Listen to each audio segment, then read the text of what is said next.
সুন্দরভাবে হাস্যজ্জ্বলভাবে সে কথা বলছে, বেরিয়ে যাচ্ছে।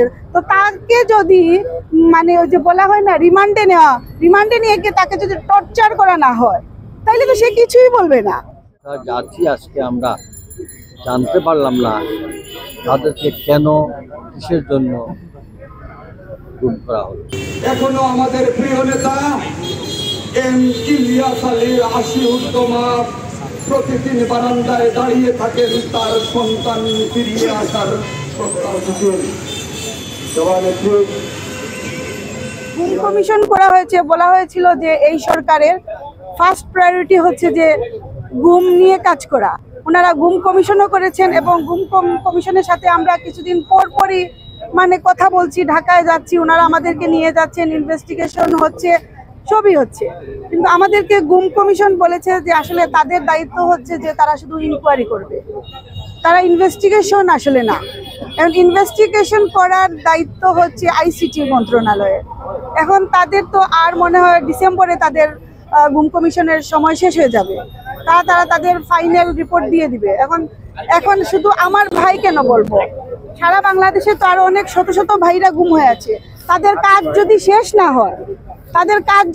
না হয়, ইনকোয়ারি যদি শেষ না হয়, তাইলে আমি বলবো আমার তরফ থেকে, আমি একজন গুম হওয়া ভাইয়ের বোন, আমার কণ্ঠ থেকে আমি সব বোনদের মানে কণ্ঠ হয়ে আমি বলতে চাচ্ছি যে তাইলে গুম কমিশনকে আরো সময় দেওয়া হোক।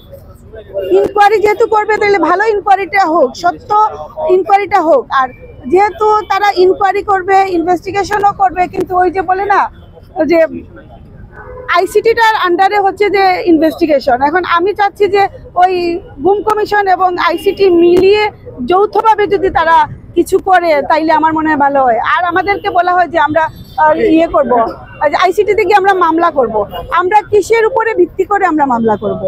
আমরা তো এখনো কিচ্ছু জানি না, আমরা কিসের উপরে ভিত্তি করে আমরা মামলা করব?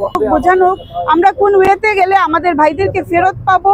এবং আমরা জানি না, এখনো আশাবাদী যে হয়তো আছে, এমনও হতে পারে যে মনে হয় যে ইন্ডিয়াতেও তো শুনছি গুম কমিশন তো বলেছে যে ইন্ডিয়াতে অনেক আমাদের বাঙালিদেরকে রাখা হয়েছে জেলে।